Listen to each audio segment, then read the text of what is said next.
Victoria Harrington was dying and she knew it. The doctors had given her 6 months to live, but that didn't scare her anymore. What scared her was dying without one single person in the world holding her hand. What broke her heart was knowing she had more money than she could ever spend, but not one person who loved her just for being Victoria. Not for her money, not for what she could give them, just for her. On the morning of her 58th birthday, she woke up alone in her giant mansion, wondering if anyone would even remember the date. Her daughter had forgotten last year too. Her son only called when he needed something. But before that day was over, a homeless young man would knock on her gate, and nothing in her life would ever be the same again. Hello friends. Welcome to our story. Before we start, please like this video and subscribe. Also, tell us in the comments, where are you watching from? New York? United Kingdom? Maybe South Africa or Jamaica? We want to know. The sun was just coming up over the city, turning the sky a soft orange. On a quiet street called Wellington Avenue, behind tall black gates and rows of trimmed green hedges, sat the biggest house on the block. From the outside it looked like something out of a magazine. Inside it felt like an empty box. Victoria Harrington sat alone in front of her bedroom mirror, trying to fasten a small gold button on her dress. Her fingers shook. They always shook a little now. The sickness had taken her strength months ago, and some mornings even getting dressed felt like climbing a mountain. She looked at her reflection. 58 years old today. Her hair, once thick and dark, was now thin and gray, pulled back in a simple bun. Her cheeks had grown hollow. The doctors had said the words 6 months, almost 12 weeks ago now, and every day since had felt like watching sand fall through her fingers. But Victoria wasn't afraid of dying. She was afraid of dying alone. She finally got the button closed and stood up slowly, holding the edge of her dresser for balance. Then she walked, step by careful step, toward the long staircase that led down into the heart of her mansion. The house had 11 bedrooms. A swimming pool out back covered now and used for years. A garage with 3 cars that hadn't moved in months. Paintings on the walls that cost more than most people's homes. A crystal chandelier above the staircase that threw little rainbows across the marble floor every morning when the sun hit it just right. Victoria had built all of it from nothing. She started her first small furniture shop when she was 26 years old, with a loan she could barely pay back and a stubborn belief that nobody could tell her no. Over 30 years, that one shop grew into one of the largest interior design and luxury real estate companies in the entire country. She had done it through hard work, smart choices, and nights where she didn't sleep because she was too busy building. She had done it all for her children. Her daughter Olivia was 36 now. As a little girl, Olivia used to run to the door every evening shouting, "Mommy's home." Now she only called when she needed something, a new car, a trip to Paris, an introduction to someone important. When she did visit, she spent most of the time looking at her phone, barely glancing up at her mother. Her son James was 33. He had grown up believing his mother's fortune was already his, even though he hadn't built a single brick of it. He took loans against her name without asking. He started businesses that failed within a year, then called Victoria crying, asking her to fix it, again. When she once tried gently asking him to be more careful with money, he had snapped at her. "It's basically my inheritance anyway," he'd said, his voice cold as ice. "Why should I have to wait until you're gone to actually enjoy it?" Those words had cut deeper than Victoria ever let him see. She reached the bottom of the staircase and walked slowly into the kitchen, where her housekeeper, Mrs. Patterson, was already preparing breakfast. "Happy birthday, Mrs. Harrington," Mrs. Patterson said warmly, setting down a small plate of fruit. Victoria managed a small smile. "Thank you, Patty. At least someone remembered." She sat at the long dining table, a table built for 14 people, though Victoria hadn't had more than 2 people seated at it in over a year. She picked up her phone and looked at it for a long moment, half hoping, half already knowing. No messages from Olivia. No messages from James. Not even a message from her younger sister Margaret, who she hadn't spoken to in almost 2 months. Not since Margaret had asked for another loan she would never pay back. Victoria set the phone down gently, the way you set down something that has already disappointed you many times before so it won't hurt as much. "They're busy," she told herself quietly. "That's all. They're just busy." But deep down, in the part of her heart that no doctor could ever treat with medicine, Victoria knew the truth. It wasn't that her children were busy. It was that they didn't think of her at all, unless they needed something. She finished her breakfast in silence, the only sound in the giant dining room the soft clink of her spoon against the bowl. Then she stood, walked to the window and looked out at her garden. It used to be her favorite place in the whole house. Now weeds had crept in along the edges. The flowers were dying. Even the gardener had stopped coming as often, since Victoria rarely asked anyone to fix anything anymore. What was the point, she sometimes wondered, of having a beautiful garden no one ever walked through with you? That was the moment the gate buzzer rang. Victoria frowned and looked at the small screen near the kitchen door. It was rare for anyone to come by unannounced, and rarer still for it to happen this early in the morning. On the screen she saw a young man standing outside her gate. He looked thin, tired. His clothes were old but neatly kept, like someone who took care of the little he had. He stood up straight, his hands folded politely in front of him, the way you stand when you're trying very hard to be respectful. Victoria almost ignored it. She almost let Mrs. Patterson handle it, the way she usually did. But something about the way the young man stood there, patient, humble, not banging on the gate or shouting, made her press the small intercom button instead. "Yes? Can I help you?" she asked. The young man straightened up even more, like he hadn't expected anyone to actually answer. "Good morning, ma'am," he said. His voice was polite, a little shaky, like someone who hadn't eaten in a while and was trying very hard not to let it show. "My name is Daniel. I'm sorry to bother you this early. I was wondering, is there any work I could do around your house? I don't need money, ma'am. Just maybe, if it's not too much to ask, a plate of food in exchange for my work." Victoria's hand froze on the intercom button.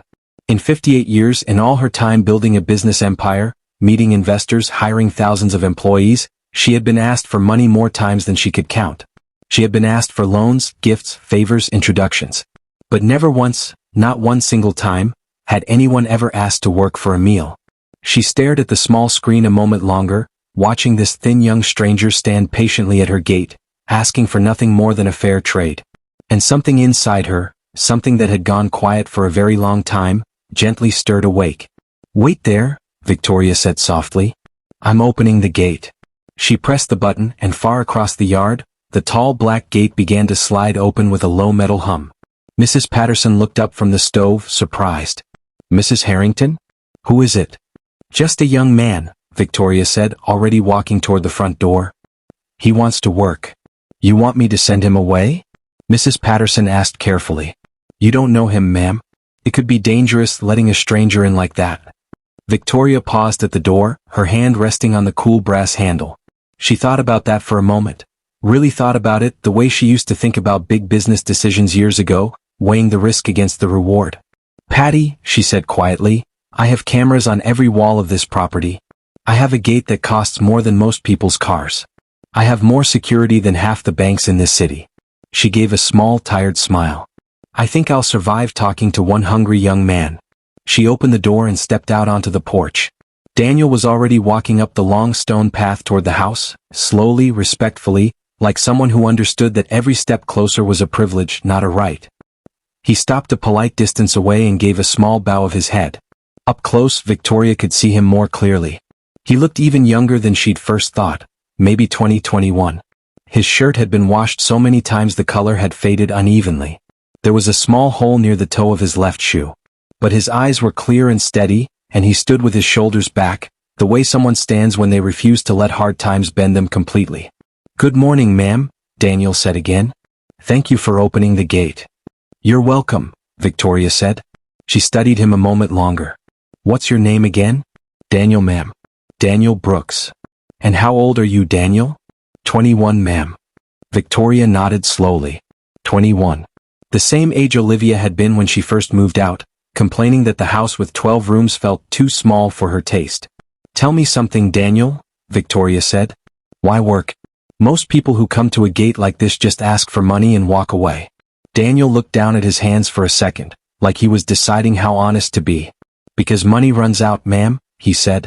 "But if I do honest work, I keep something money can't buy. I keep my pride. Nobody can ever say I didn't earn what I have." He paused.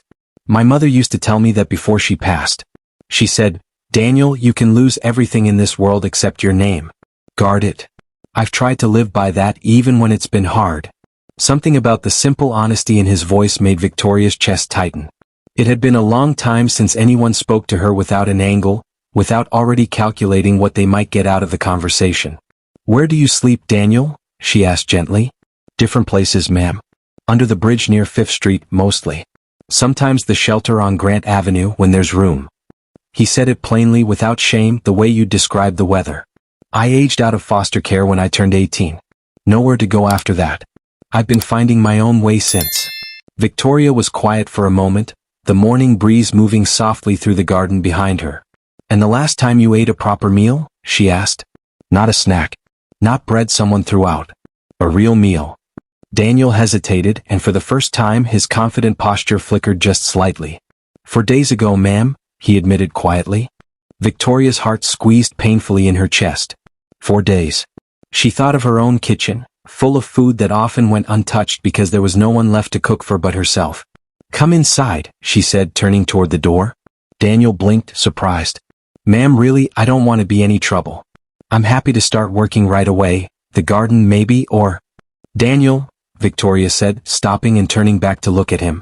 Her voice was soft, but firm, the same voice she'd once used in boardrooms to end an argument. In this house, we feed people before we put them to work. That's not charity. That's just good manners. Now come inside before your breakfast gets cold. Daniel stood still for a moment, clearly unsure if this was really happening to him. Then, slowly, he followed her through the front door and into the mansion, stepping carefully, like a man who knew exactly how easily kindness like this could be taken away if he wasn't careful. Mrs. Patterson watched from the kitchen doorway, eyebrows raised, but she said nothing.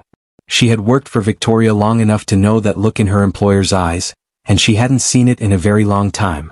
Patty, Victoria called out, could you set a plate for our guest? Whatever's warm. Of course, ma'am, Mrs. Patterson said, already moving toward the stove.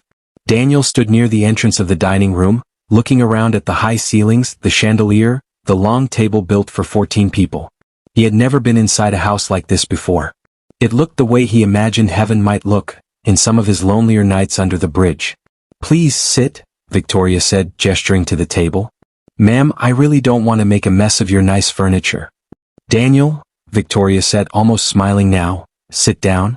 That's an order, not a request.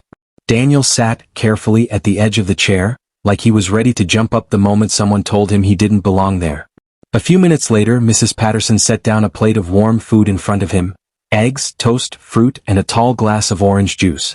Daniel stared at it for a long moment, his eyes suddenly glassy. Thank you, he whispered, his voice cracking slightly.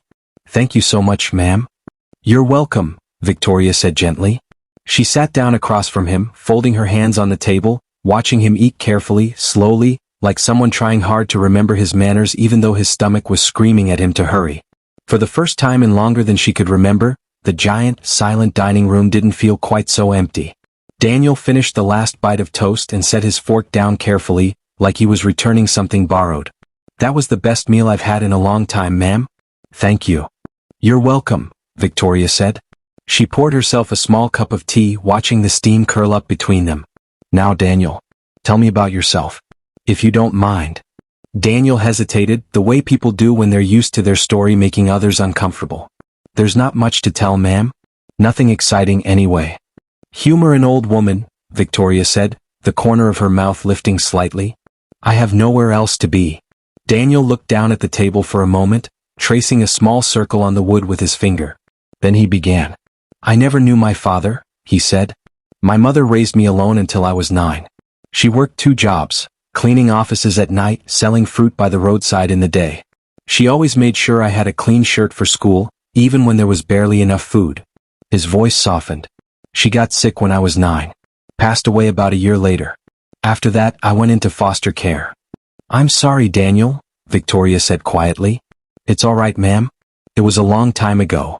He said it the way people say things they've had to make peace with, even if the peace isn't quite finished yet. I moved between 4 different foster homes growing up. Some were all right. One wasn't so kind. But I always told myself once I turned 18, I'd figure out a way to build something of my own. Something nobody could take from me. And did you? Victoria asked gently. Daniel gave a small, tired smile. Not yet, ma'am. The system, it doesn't really prepare you for the day you turn 18 and suddenly you're on your own. No family. No home. No savings. I tried to find steady work, but most places want an address to even consider hiring you. And it's hard to get an address without a job. It's like trying to climb a ladder with half the steps missing. Victoria sat back slowly in her chair, studying him. How long have you been on the streets? For years now, ma'am. 4 years, Victoria repeated softly, almost to herself. She thought of her own children, 36 and 33 years old, who had never once gone a single day without a roof over their heads, a meal on the table, money in their pockets, and yet somehow always seemed to want more, always seemed unsatisfied, always seemed to look at her like she still owed them something. This young man, who had lost everything by the time he was 10 years old, sat across from her asking only for a fair trade. Work for food. Nothing more. Doesn't it ever make you angry? Victoria asked.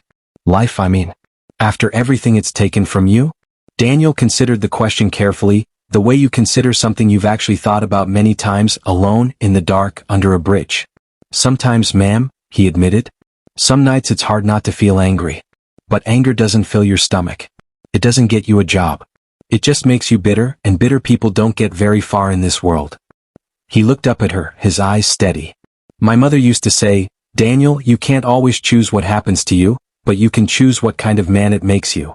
I try to remember that. Some days it's easier than others. Victoria was quiet for a long moment. Outside, a bird landed on the windowsill, chirped once and flew off again. The chandelier above them caught the morning light and scattered it gently across the table. That's a wise thing for a young man to understand, she finally said. Most people 3 times your age haven't figured that out yet. Daniel gave a small, humble shrug. I've had a lot of time to think, ma'am. Out there, you do nothing but think. Victoria studied him for a long moment, an idea quietly forming behind her tired eyes, though she wasn't ready to say it out loud just yet. Can I ask you something else, ma'am? Daniel said carefully, glancing around the enormous, silent dining room. If it's not too forward. Go ahead.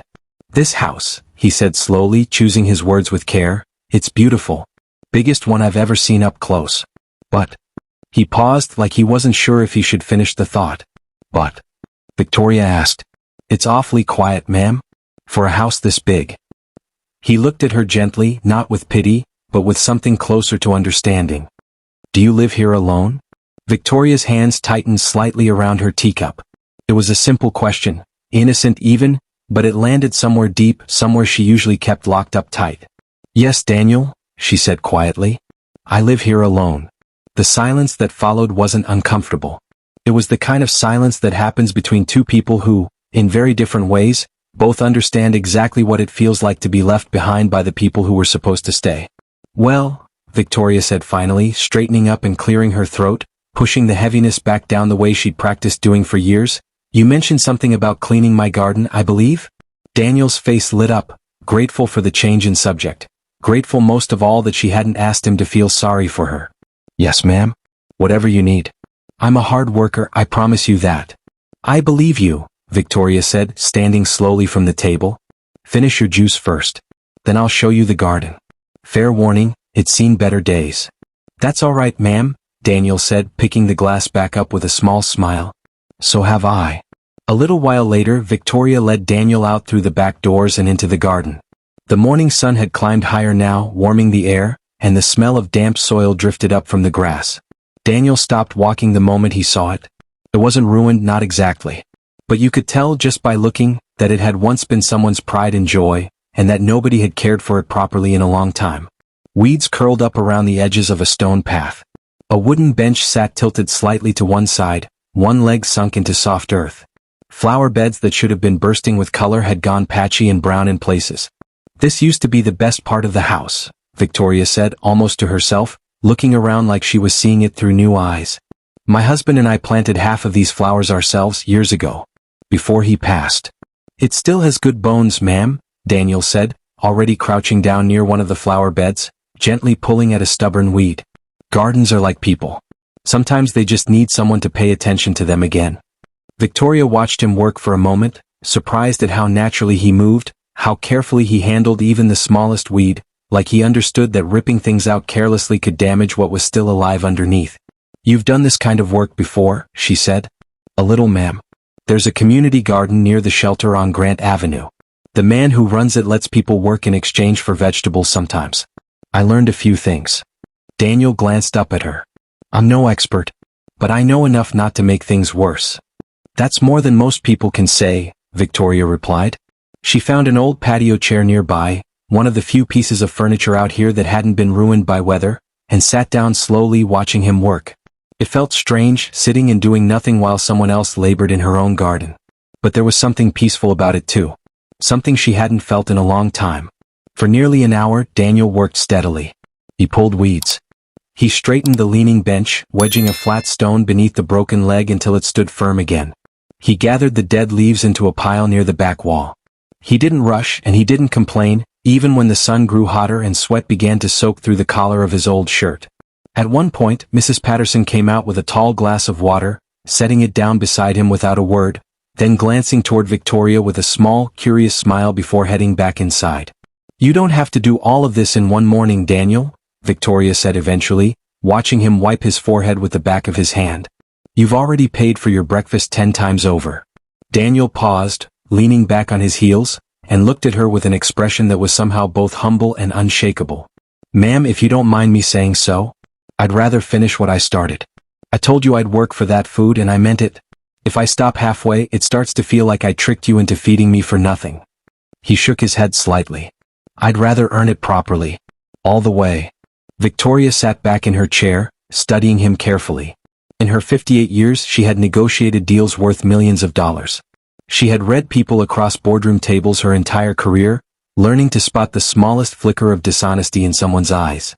And in this young man, kneeling in her broken-down garden with dirt under his fingernails, she could not find a single trace of it.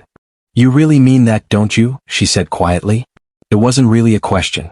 "Yes, ma'am," Daniel said simply and went back to work. Victoria turned her head and looked out across the garden. Really looked the way she hadn't in years. She noticed, almost without meaning to, that the flower bed nearest the back wall, the one Daniel had just finished clearing, had a few small green shoots pushing up through the soil. New growth. Something trying to come back to life even after being neglected for so long. It struck her, sitting there in the warm morning sun, that the garden wasn't the only thing that had been neglected in this house. "Daniel," she said suddenly. He looked up, brushing dirt from his hands. "Yes, ma'am?" Victoria hesitated, the words sitting strangely on her tongue, unfamiliar after so long. "How would you feel about coming back? Tomorrow, I mean. There's more work here than one morning can fix. I'd pay you properly this time, not just a meal." Daniel's eyes widened slightly, like he hadn't let himself hope for something like that. "You trust me to come back?" he asked. "You barely know me, ma'am." "I know enough," Victoria said simply. "I've spent 30 years learning to read people, Daniel. It's how I built everything I have. And my instincts tell me you're exactly who you say you are." She paused. "That's rarer than you might think in my experience." Daniel was quiet for a moment, looking down at the small green shoots poking up through the dirt beside him. "I'd be honored, ma'am," he finally said. "Thank you." "Good," Victoria said, rising slowly from the chair. "Then I'll see you tomorrow morning. Same time."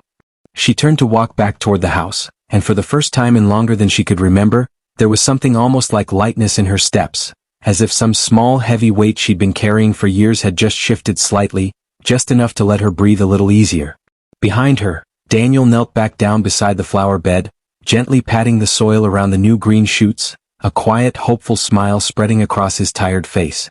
Neither of them could have known it yet, but that one ordinary Tuesday morning, one plate of food, one act of honest work, had just planted something far bigger than flowers.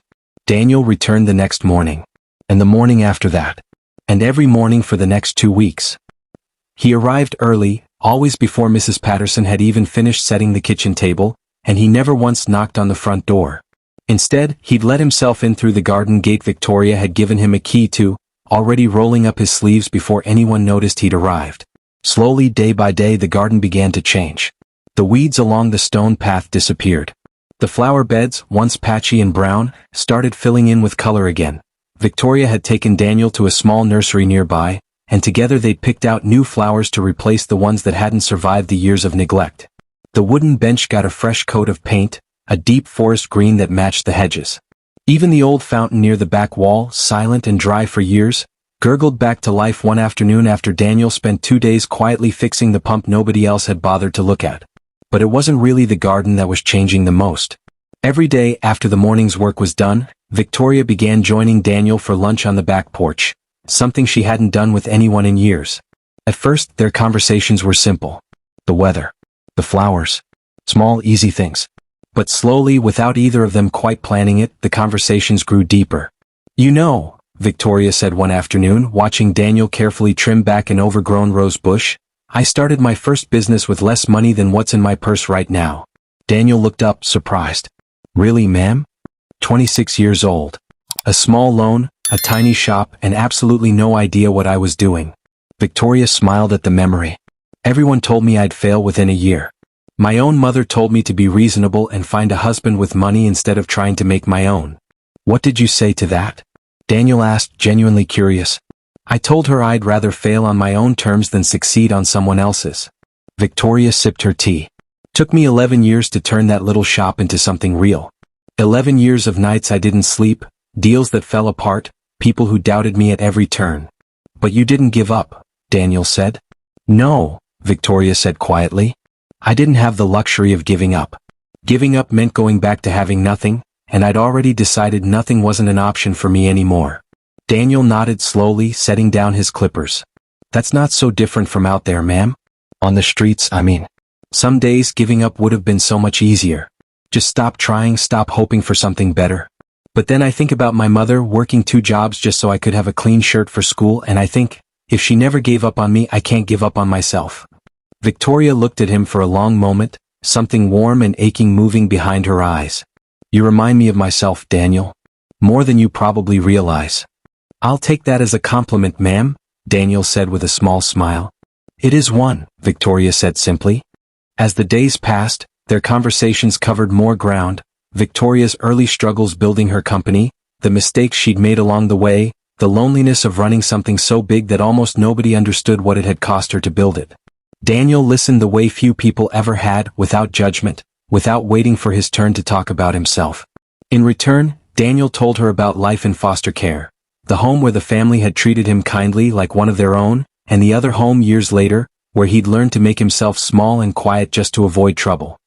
He told her about the friends he'd made on the street who'd looked out for him, and the ones who hadn't made it through the last 4 winters. He spoke of these things plainly without asking for pity, the way someone speaks about a war they survived. By the end of the second week, Victoria realized something rather startling. She looked forward to mornings now. For the first time in longer than she could properly remember, she woke up with a reason to get out of bed that had nothing to do with business calls or doctor's appointments. It was a rainy Thursday afternoon when everything shifted again. The rain had come early, catching Daniel halfway through repainting the garden fence. By the time Victoria noticed and called him inside, he was soaked through, his thin jacket doing almost nothing against the downpour. Goodness, Daniel, get in here, she said, pulling open the kitchen door. You'll catch a cold standing out there. Daniel hurried inside, dripping onto the kitchen floor, looking embarrassed. Sorry, ma'am. I'll clean that up. Never mind the floor, Victoria said, already reaching for a towel. Here. Dry off. As Daniel toweled off his hair, Victoria glanced out the kitchen window at the storm rolling in, the sky darkening fast, thunder rumbling somewhere in the distance. Daniel, she said slowly, an uncomfortable thought forming in her mind, where exactly were you planning to sleep tonight? With weather like this? Daniel paused, the towel still in his hands. I'll figure something out, ma'am. There's an overhang near the train station that stays mostly dry. I've used it before. Mostly dry, Victoria repeated, her stomach turning slightly at the thought. It's all right, ma'am, really? Daniel said quickly, noticing the look on her face. I've slept through worse storms than this one. Victoria stared at him for a long moment, the towel forgotten in his hands, rain hammering against the kitchen windows behind him. She thought about her 11 empty bedrooms upstairs. Rooms that hadn't held a guest in years. Rooms gathering dust while this young man, who had spent 2 weeks pouring honest effort into restoring her home, her garden, and quietly, without either of them fully realizing it, restoring something in her heart too, planned to sleep under a train station overhang in the middle of a thunderstorm. That settles it, Victoria said, more to herself than to him. Absolutely not. Daniel blinked, confused. Ma'am? You are not sleeping under a train station overhang tonight, Daniel. Not while there are 11 empty bedrooms sitting upstairs doing nothing but collecting dust. Victoria set down the towel and crossed her arms, the same firm posture she'd used countless times to end disagreements in business meetings. You'll stay in the guest room until this storm passes. At the very least. Daniel's face shifted immediately, the gratitude in his eyes tangled up with something else, a flicker of discomfort, almost panic. Ma'am, I really appreciate that, I do, but I can't accept that. It's too much. It's a bed, Daniel. Not a fortune. With respect, ma'am, it's more than that to me, Daniel said, his voice steady despite the rain still dripping from his hair. If I start accepting things I haven't earned, then I'm no different from anyone else who's only ever seen you as a way to get something for free. I don't want to be that. I came here asking to work for a meal, not to move into someone's house. Victoria studied him for a long moment, genuinely surprised by the depth of his resistance. Most people, she thought, would have already been halfway up the stairs, picking out which guest room had the nicest view. But Daniel stood there, soaked and shivering slightly, still trying to protect the one thing he had left, his sense of earning his own way in the world. All right, Victoria said slowly, a small, thoughtful smile tugging at her mouth. Then let's make it fair. The guest room isn't free. Consider it payment for the work you've already done these past 2 weeks, and the work you'll continue doing. You've been refinishing my garden, fixing my fountain, hauling things around this estate that would exhaust men twice your size. That guest room is rent you've already earned. I'm simply paying late. Daniel hesitated, turning the idea over carefully in his mind, searching for the angle, the catch, the part where it stopped being fair and started being charity dressed up as kindness. He couldn't find one. You make a difficult argument to refuse, ma'am, he said finally. I built a business out of difficult arguments, Victoria said. Now go upstairs before you catch pneumonia and make this entire conversation pointless. A small laugh escaped Daniel, genuine, surprised, like it had snuck out before he could stop it. Yes, ma'am. Mrs. Patterson, who had been quietly listening from the hallway the entire time pretending to dust a shelf that hadn't needed dusting in weeks, finally stepped forward. I'll get the blue guest room ready, she said, a small, approving smile on her face. It has the best heating in the house. He'll need it soaked through like that. Thank you, Patty, Victoria said.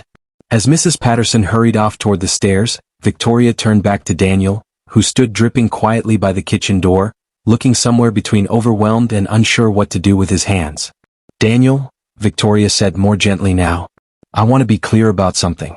This isn't pity. I don't pity you. What I see when I look at you is a young man who has been handed almost nothing in this life and has still managed to hold on to more honesty and decency than most people I've met with everything handed to them. That's not something I take lightly. Daniel looked down for a moment, his jaw tightening slightly, like he was working hard to keep his composure. Thank you, ma'am, he said quietly. Nobody said anything like that to me in a long time. Then it's overdue, Victoria said simply. Now go on. Patty will show you up.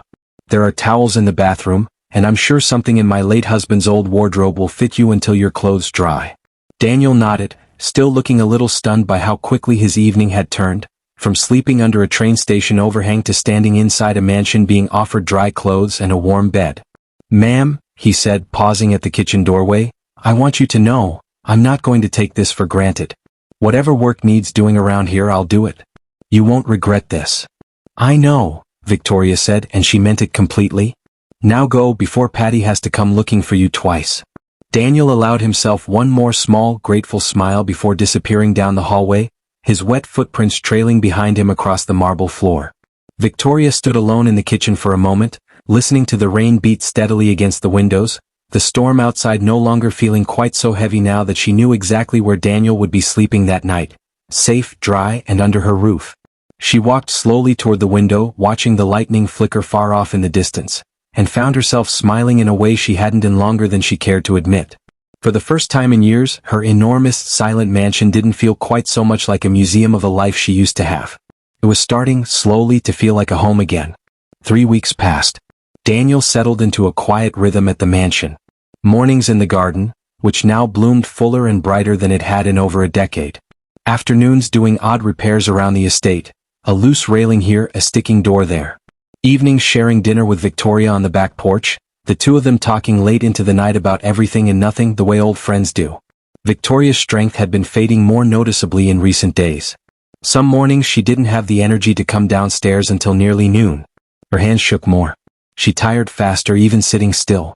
Daniel noticed, though he never said much about it, just quietly adjusted, bringing her tea before she had to ask, walking a little slower beside her so she wouldn't feel rushed, staying a little closer in case she needed steadying. What neither of them realized was that word had already begun spreading. It started small, a comment from Mrs. Patterson's cousin, who cleaned for one of Victoria's old business associates, mentioning she'd heard things weren't looking good for Mrs. Harrington. That comment reached a hairdresser. The hairdresser mentioned it to a client. Within 2 weeks, the quiet rumor had traveled all the way back around to the 3 people Victoria had heard from the least in the past year. Her daughter, her son, her sister. It was a Sunday afternoon when the black town car pulled through the gates, followed closely by a sleek silver sedan. Daniel was in the garden trimming the hedges when he heard the cars approaching. He straightened up, wiping his hands on his jeans, watching as 2 vehicles parked side by side in the circular driveway. The first person to step out was a tall, polished woman in a fitted cream coat, sunglasses pushed up into perfectly styled hair, already pulling her phone from her purse before her second foot hit the ground. This was Olivia. From the second car emerged a broad-shouldered man in an expensive but slightly wrinkled suit, the kind of wrinkled that suggested he'd slept in it the night before. He slammed the car door harder than necessary and immediately began scanning the property like he was checking it was all still there. This was James. Behind him, a thin woman in oversized jewelry and a sour expression climbed out of the passenger seat, smoothing down her dress and glancing around the property with an expression that mixed envy and entitlement in equal measure. This was Margaret. "I can't believe it's taken this long for someone to actually tell us," Olivia was saying into her phone as she walked, not even looking up. "Mom could be, I don't know, dying and we find out through a hairdresser? Unbelievable." "Just get inside," James snapped, already striding toward the front door. "We'll figure out what's actually going on once we talk to her directly." Margaret trailed behind them both, muttering something under her breath about finally getting some answers. Daniel watched from the garden, hedge clippers still in hand, an uneasy feeling settling low in his stomach. He had heard Victoria mention her children before, carefully, gently, the way you talk about an old wound that still aches sometimes. He hadn't expected to meet them quite like this. He set down the clippers and walked quickly toward the house, wanting to make sure Victoria had warning before 3 unannounced visitors came storming through her front door.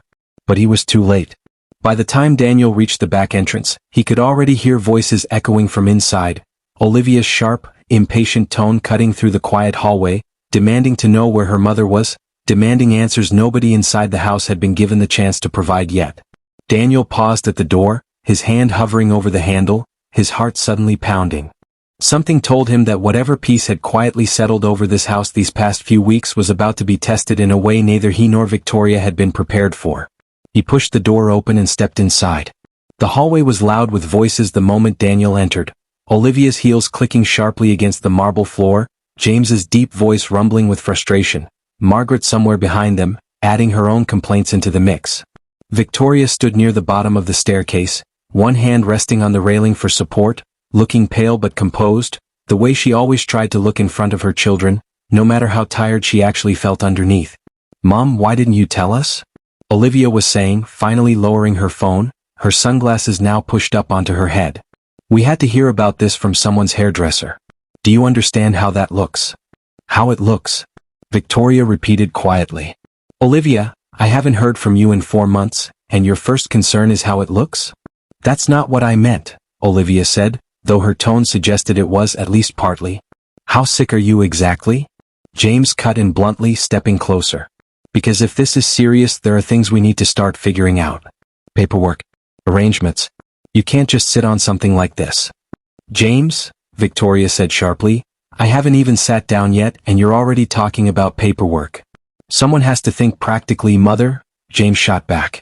"You always say that yourself." It was at that exact moment that Margaret, glancing around the hallway with her usual restless curiosity, spotted Daniel standing quietly near the back doorway, dirt still on the knees of his jeans from the garden. "And who is that?" she asked sharply, pointing directly at him like he was an object rather than a person. The room went silent. Olivia and James both turned to look. "This is Daniel," Victoria said calmly. "He's been helping me around the estate these past few weeks." "Helping you," James repeated slowly, his eyes narrowing as he looked Daniel up and down, the old jacket, the worn shoes, the dirt-streaked jeans. "Helping you how exactly?" "James?" Victoria started. "No, Mother, I want to understand this," James said, his voice rising, stepping toward Daniel now with open suspicion. "Who is this guy? Where did you even find him?" "He came to the gate a few weeks ago," Victoria said firmly, trying to keep her voice steady.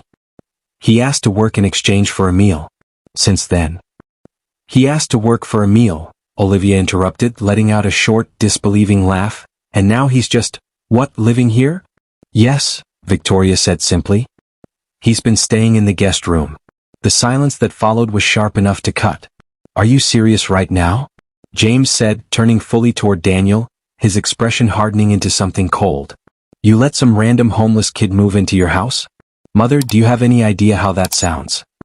"His name is Daniel," Victoria said, her voice tightening, "and he has more decency in him than—" "With respect, ma'am," Daniel cut in gently, his voice calm despite the tension thickening in the room, "maybe I should just step outside while you all talk. This is a family matter." "No," James said sharply, stepping closer. "Actually, you should explain yourself. What exactly are you after here? Money? Access to her accounts? You think you can just walk into a rich old woman's house and play house until she dies and then what? Collect a payout?" "James?" Victoria gasped. "That's not what Daniel started, his expression flickering with hurt, though he kept his composure. "Save it," Olivia snapped, stepping forward now too, her arms crossed. "We've read about this. People like you, finding lonely rich women, worming your way in, manipulating them while they're sick and vulnerable. It's practically a script." "I haven't asked your mother for a single dollar," Daniel said, his voice steady but quieter now, the sting of the accusation clearly landing despite his effort to stay calm. "I've worked every single day I've been here. Ask anyone, ask Mrs. Patterson." "Oh, I'm sure the housekeeper backs you up," Margaret said with a sharp, mocking laugh. "Convenient, isn't it? That's enough." Victoria's voice cracked through the hallway like a whip, silencing the room for a brief moment. "All of you, that is enough." But the damage was already moving too fast to stop. "Where are you even from?" James demanded, ignoring his mother completely now, stepping even closer to Daniel, towering over him with the kind of aggressive posture that wasn't really asking a question, it was trying to provoke one. "No family? No address? No background check? You expect us to just trust you, just because you've fooled our sick mother into feeling sorry for you?" "James, stop this right now," Victoria said, trying to push herself between them, but her strength wasn't what it used to be, and James barely seemed to notice her there at all. "I think it's time you left," James said to Daniel, his voice low and menacing now. "Pack whatever you brought with you and get out of this house." "James, you do not have the right to," Victoria began, but her voice was cut off by a sudden wave of dizziness, her hand gripping the staircase railing tighter. Daniel noticed immediately, his attention snapping instantly toward her instead of James. "Ma'am, are you all right?" "Don't touch her," Olivia snapped, stepping between them sharply, physically blocking Daniel from reaching Victoria's side. "Haven't you done enough?" "I wasn't," Daniel started, stunned by the accusation, his hands raised slightly in a gesture of surrender rather than defense. "Get out," James said again, his voice final now, nodding toward the front door. "Now, before I call security and have you removed." Daniel looked past James toward Victoria, who stood pale and shaken near the staircase, clearly wanting to speak, clearly wanting to stop this, but visibly too weak in that moment to fight through the dizziness still gripping her. His jaw tightened. Every instinct in him wanted to argue, to defend himself properly, to remind them of every single day he'd shown up and worked honestly without asking for a single thing in return. But he also understood, in that painful instant, that staying and fighting would only make things harder for Victoria, not easier. "All right," Daniel said quietly, his voice steady despite the humiliation burning in his chest. "I'll go." He turned, walking past Margaret's smug expression, past Olivia's crossed arms, past James's cold, satisfied glare, and made his way toward the front door without looking back, though his heart was pounding so hard it felt like it might crack straight through his ribs. Behind him, he heard Victoria's voice, weak but desperate, calling out his name. "Daniel." But the heavy front door had already swung shut behind him, sealing away the only home that had felt like one in longer than he could remember. The hallway fell quiet for a moment, the only sound the faint echo of the front door settling into its frame. Victoria stood gripping the staircase railing, her chest rising and falling unevenly, the dizziness slowly clearing but something far heavier settling in to replace it.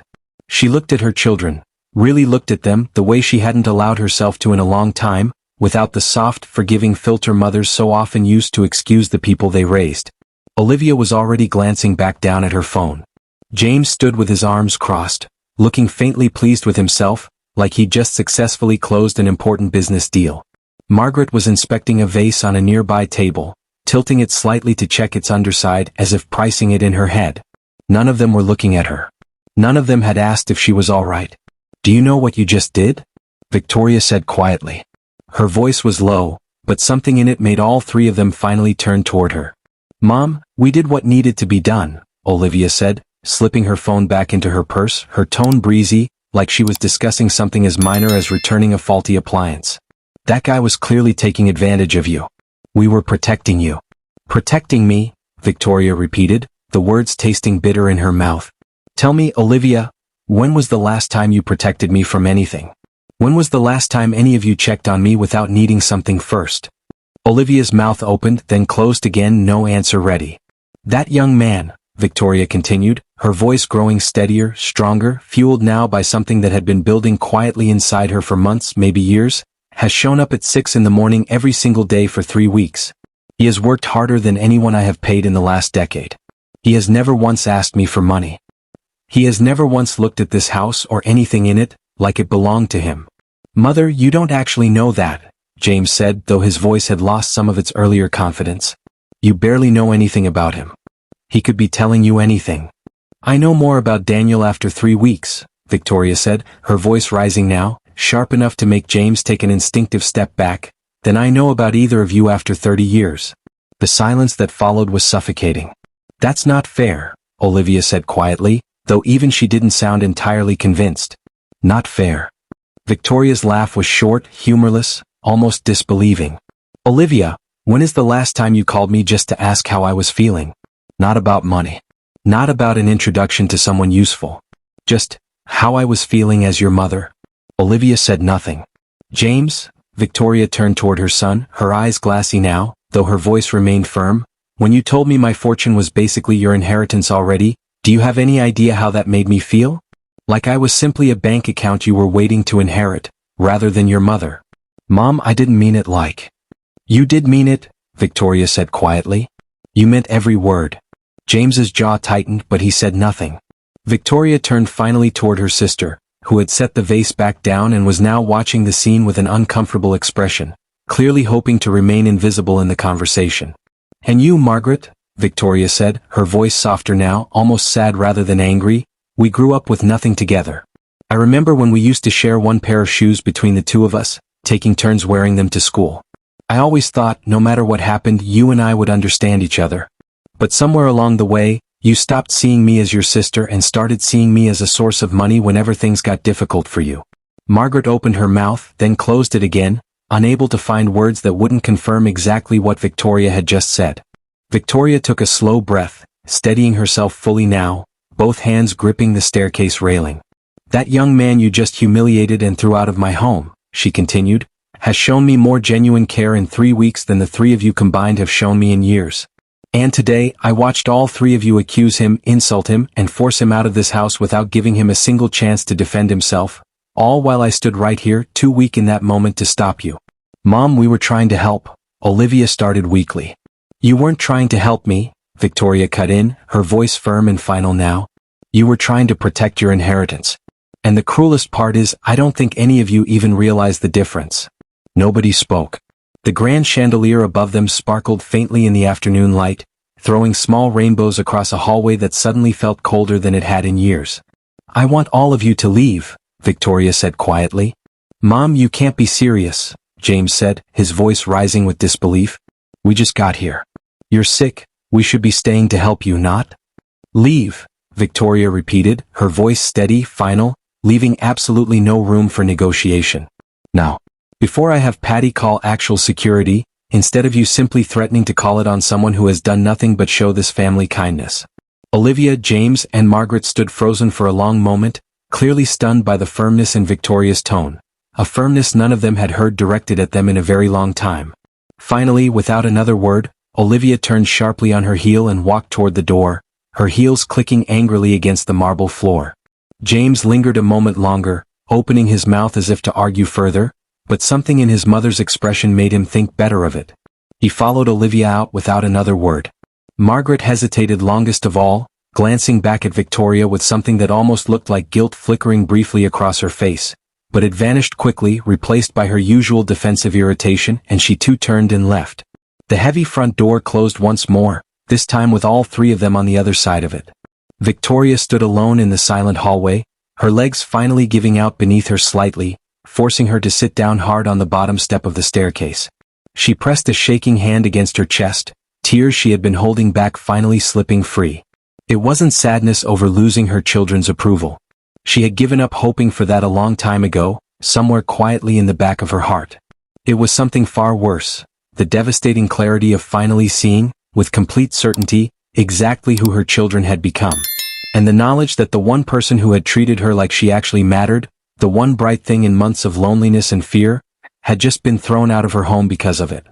"Daniel," she whispered into the empty hallway, her voice breaking. "I'm so sorry." Daniel walked for nearly an hour before he stopped anywhere. He didn't have a destination in mind. His feet simply carried him forward, away from the mansion, past the trimmed hedges of Wellington Avenue, through quieter streets where the houses grew smaller and the sidewalks grew more cracked, until eventually he found himself sitting on a low concrete wall near the old train station, the same overhang he'd mentioned to Victoria during the storm weeks ago. The accusations replayed over and over in his mind, sharp and humiliating.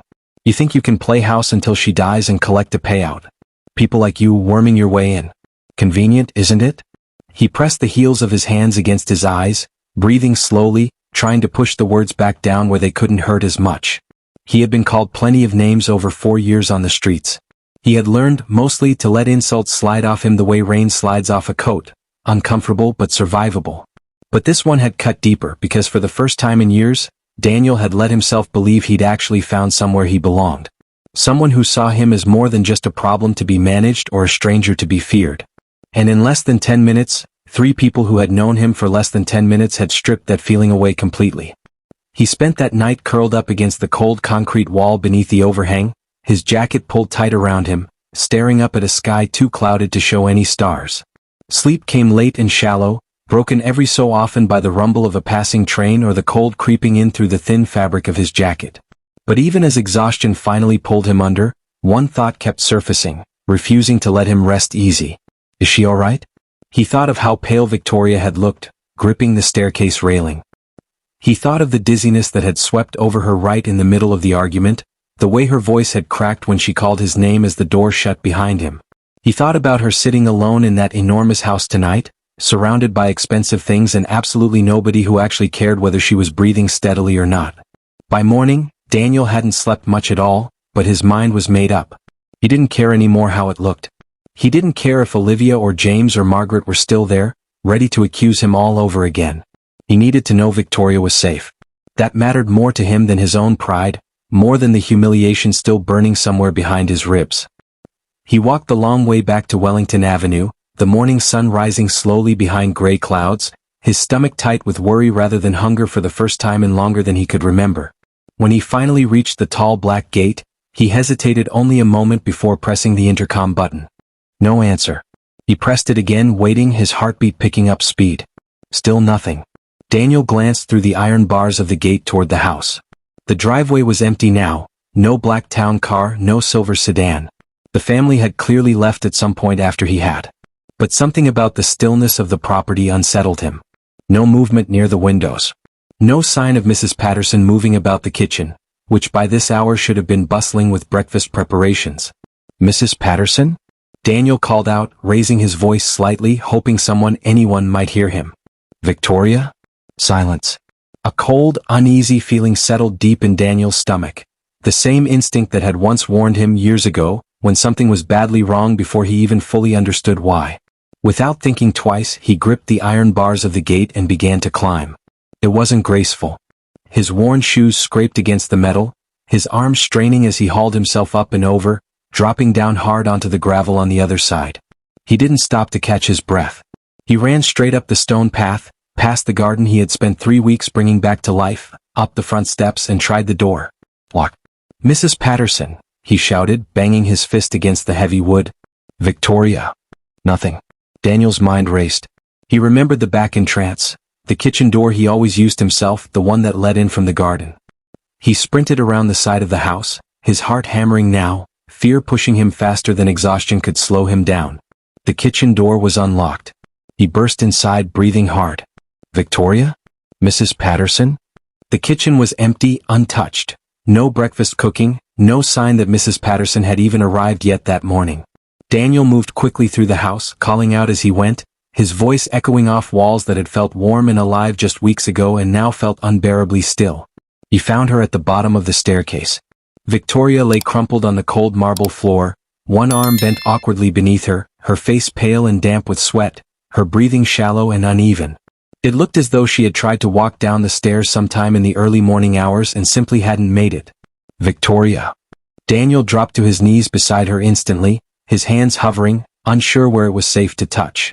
Victoria, can you hear me? A faint groan escaped her lips. Her eyelids fluttered, struggling to open. Daniel, she whispered, her voice barely audible. Is that really you? I'm here, Daniel said, his voice tight with fear but steady, the way he'd learned to sound steady even when everything inside him was shaking. I'm right here, ma'am. Don't try to move yet, okay? Just breathe. How long? Victoria tried to ask, wincing as she attempted to shift slightly. Don't talk. Just breathe, Daniel repeated firmly, already pulling his jacket off and folding it gently beneath her head as a makeshift pillow. I'm calling for help right now. He spotted the house phone on a nearby table and grabbed it, his hands shaking as he dialed for an ambulance, giving the address as clearly and quickly as he could manage. The moment he hung up, he knelt back down beside Victoria, taking her cold hand gently in his. Help is coming, ma'am. Just hold on. You came back, Victoria murmured, her eyes finally opening fully, fixing weakly on his face. After everything, after what they said to you, you still came back. Of course I came back, Daniel said, his throat tightening. I needed to know you were safe. A single tear slipped down the side of Victoria's face, disappearing into her silver hair. I sent them away, Daniel. After you left. I told them exactly what I thought of how they treated you. You didn't have to do that, ma'am, Daniel said softly. Not for my sake. I didn't do it for your sake, Victoria whispered, managing the faintest, weakest smile. I did it because it was true. Every word. Daniel held her hand tightly, fighting back the tightness building in his own throat, listening for the sound of sirens in the distance, praying they would arrive soon. How long were you lying here? He asked gently. I'm not sure, Victoria admitted. I woke up dizzy in the night. Tried to make it down for water. My legs just gave out. You should have called for help sooner, Daniel said, his voice catching slightly. Who was there to call, Daniel? Victoria asked quietly, and the simple honesty of the question hit him harder than anything that had been said in that hallway the day before. Daniel didn't answer. He simply tightened his grip on her hand, silently promising himself that from this moment forward, that question would never have to be asked again, not while he had any say in it. The wail of an approaching ambulance finally broke through the morning quiet, growing louder by the second. Daniel looked toward the door, then back down at Victoria, brushing a strand of damp hair gently away from her face. Stay with me, ma'am, he said softly. We're not done yet. Not even close. Victoria's fingers tightened weakly around his, and for the first time since collapsing alone on that cold marble floor, something like relief flickered across her exhausted face. She wasn't alone anymore. The hospital room smelled faintly of antiseptic and fresh flowers. The flowers courtesy of Daniel, who had insisted on stopping to buy a small bunch of yellow tulips from a street vendor on his way to visit, even though he'd had to skip lunch to afford them. Victoria spent 4 days in the hospital. The doctors explained that the fall, combined with her ongoing illness and exhaustion, had been serious, though not as serious as it could have been. A little longer on that marble floor, one doctor admitted quietly to Daniel in the hallway, and the outcome might have been very different. Daniel visited every single day. He arrived each morning before visiting hours officially started, charming the nurses at the front desk with his polite, steady manner until they simply stopped asking him to wait. He sat beside Victoria's bed for hours, sometimes talking, sometimes simply keeping her company in comfortable silence while she rested. You don't have to stay all day, you know, Victoria said on the third afternoon, watching him from her pillow as he carefully topped off her water glass. I'm sure you have better things to do than babysit an old woman in a hospital bed. I can't think of a single thing better, Daniel said simply, setting the glass back down within her reach. Besides, Mrs. Patterson already tried kicking me out twice. I think she's starting to like having me underfoot. Victoria managed a small, tired laugh. She mentioned that. Apparently you've been very thoroughly supervising her cooking. Someone has to make sure you eat something other than hospital gelatin, Daniel said with a small grin. Victoria's smile faded slightly, something more serious settling behind her eyes. Daniel, I need to say something to you, and I need you to actually let me finish before you argue. I make no promises, ma'am, Daniel said, though he sat back slightly, giving her his full attention. What happened with my children? Victoria began carefully. The things they said to you, I will never forgive myself for not stopping it sooner. You didn't deserve a single word of it. Ma'am, you don't need to. Let me finish, Victoria said gently but firmly, and Daniel closed his mouth, nodding. I have spent the last few days lying in this bed with far too much time to think. And what I kept coming back to over and over was this. In 3 weeks, you have shown me more loyalty, more honesty, and more genuine care than my own family has shown me in years. That's not something I take lightly, Daniel. Not at 58 years old, with the time I likely have left. Daniel's throat tightened. Ma'am, please don't talk like that. It's the truth and we both know it, Victoria said softly. I'm not asking for pity, Daniel, and I'm certainly not looking for one from you. I'm simply asking you to hear me clearly. When I'm released from this hospital, I want you to come home. Permanently. Not as a guest. Not as hired help. I want you living in that house by my side for however much time I have left. Daniel stared at her, stunned into silence for a long moment. Ma'am, he finally said, his voice rough, you barely know me. You're offering me something most people would give anything to have, and I haven't done anything to deserve it.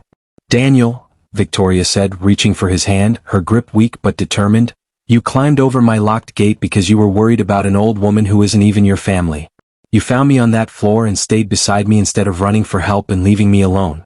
You have shown up, every single day, asking for nothing but the chance to work honestly. Her eyes glistened. If that isn't deserving, then I don't know what the word means anymore. Daniel looked down at her hand wrapped around his, feeling something break open inside his chest. Something he had kept carefully locked away for years, ever since the day his mother passed, and the world had made it clear, again and again, that nobody was going to simply choose him without expecting something in return. I don't know how to be someone's family, ma'am, he admitted quietly, his voice unsteady.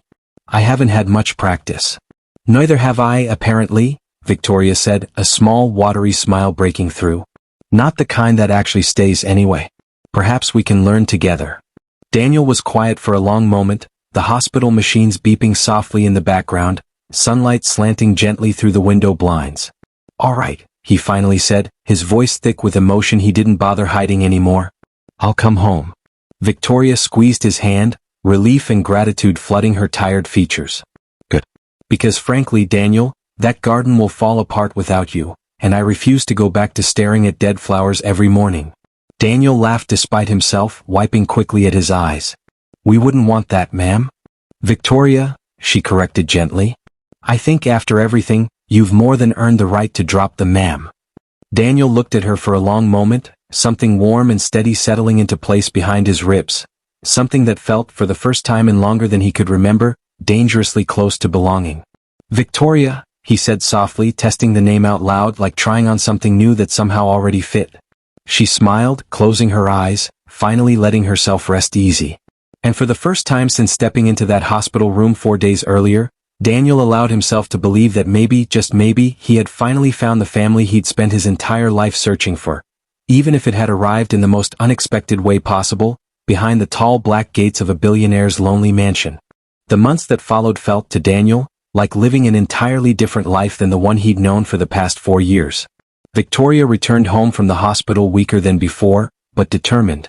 And though her body continued to tire more easily with each passing week, her mind remained as sharp as ever.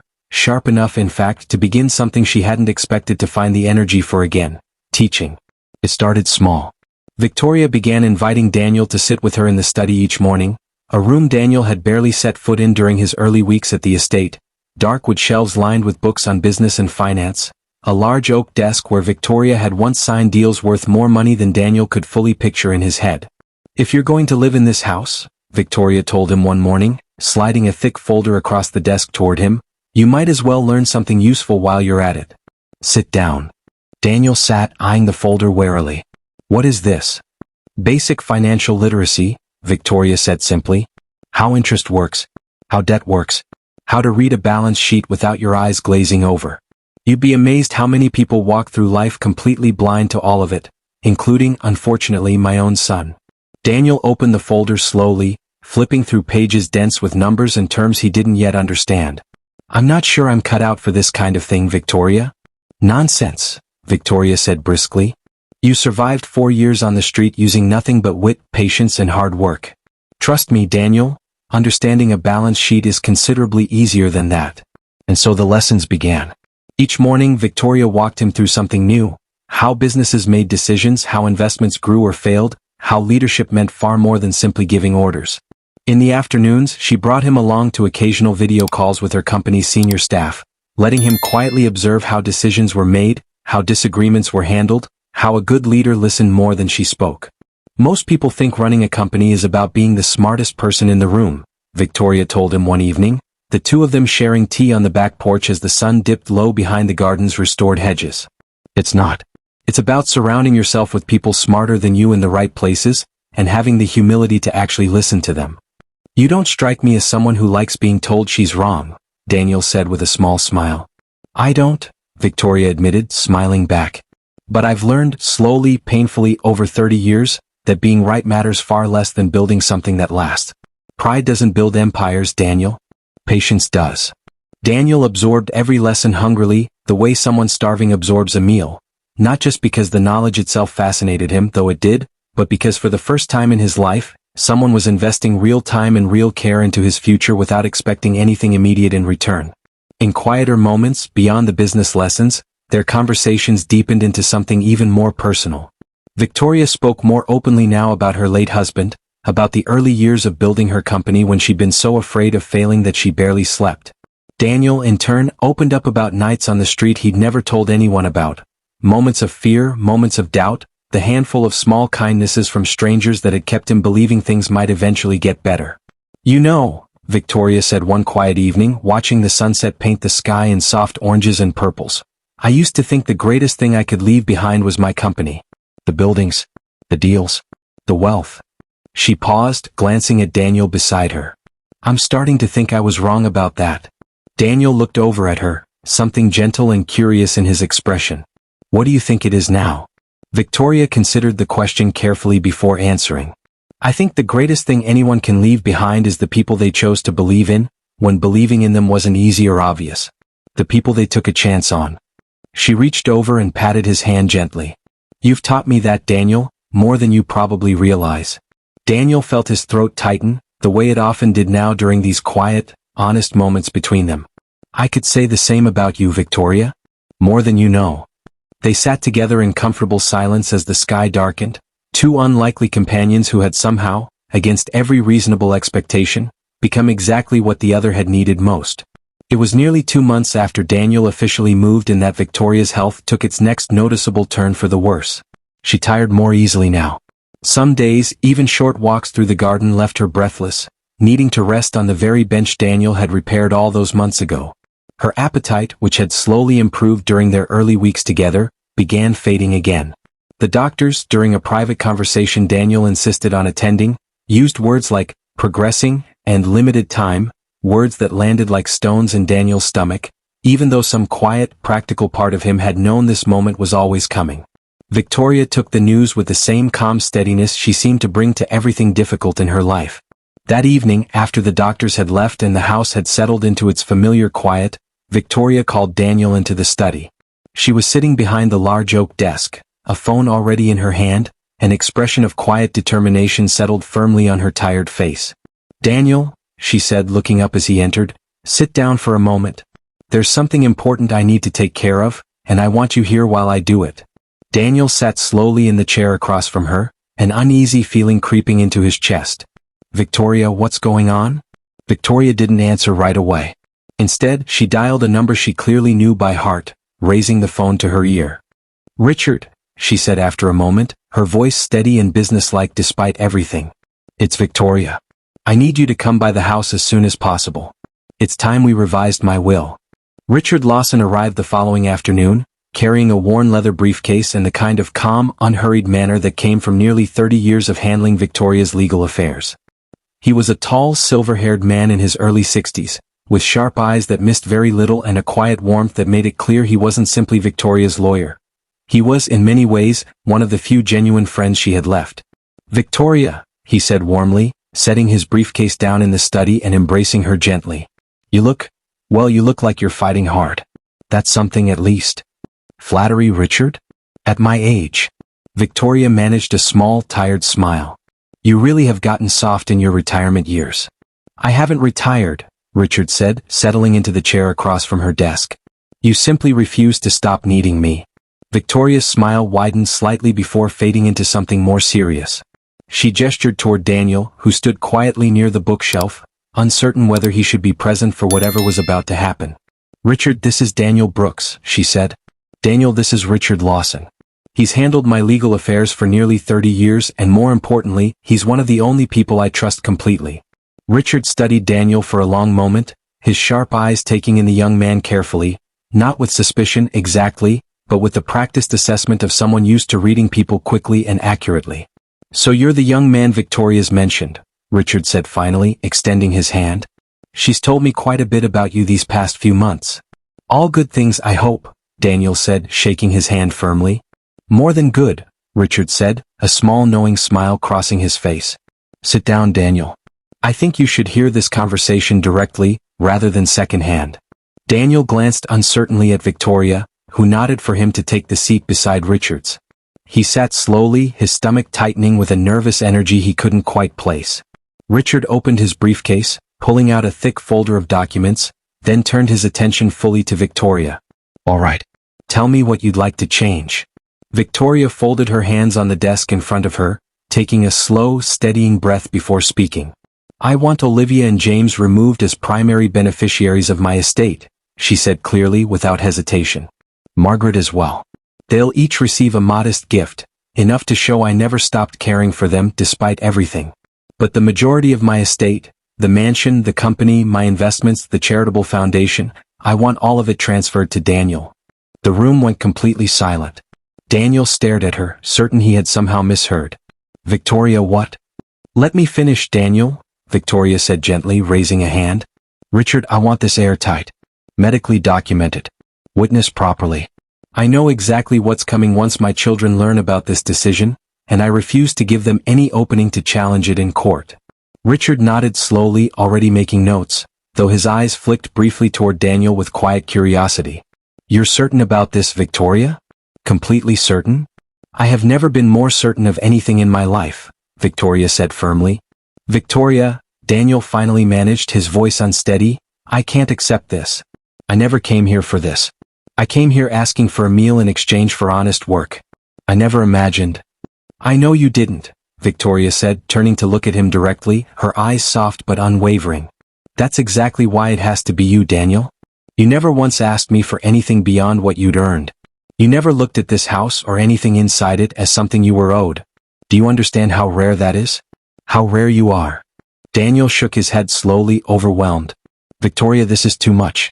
Your children, whatever their faults, they're still your blood. I'm a stranger who showed up at your gate 4 months ago.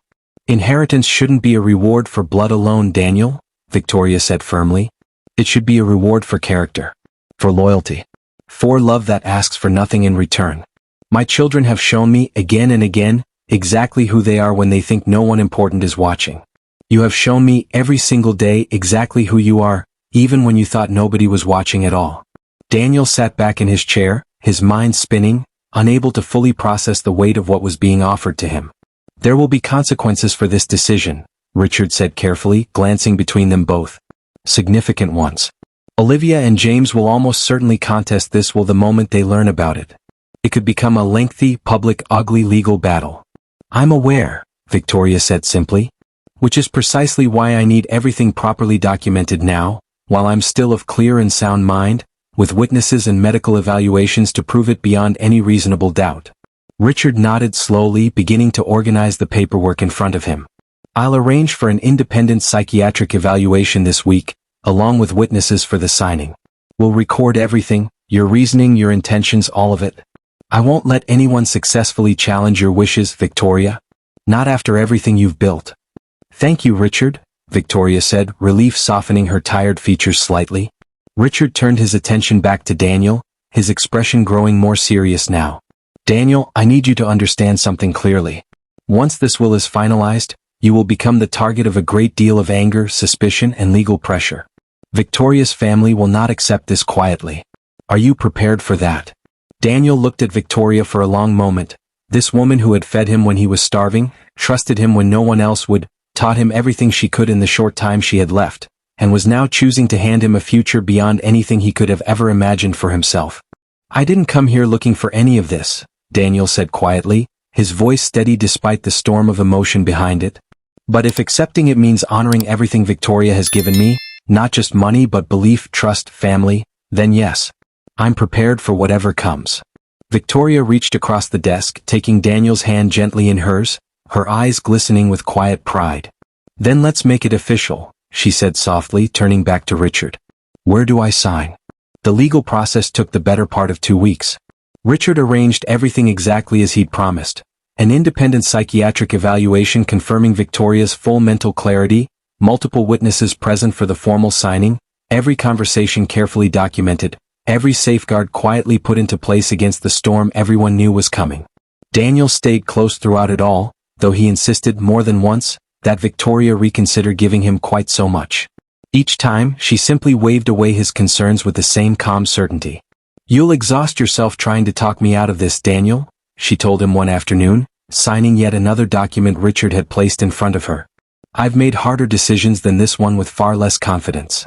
It was on a quiet evening, several days after the will had been finalized and properly filed, that Victoria called Daniel into the study one final time. A single envelope sat on the desk in front of her, sealed, with his name written carefully across the front in her elegant handwriting. "Sit down, Daniel," she said softly. "I want to give you something." Daniel sat, eyeing the envelope curiously. "What is it?" "A letter," Victoria said. "I want you to read it after I'm gone, not now. But I wanted to give it to you while I could still see your face when I handed it to you."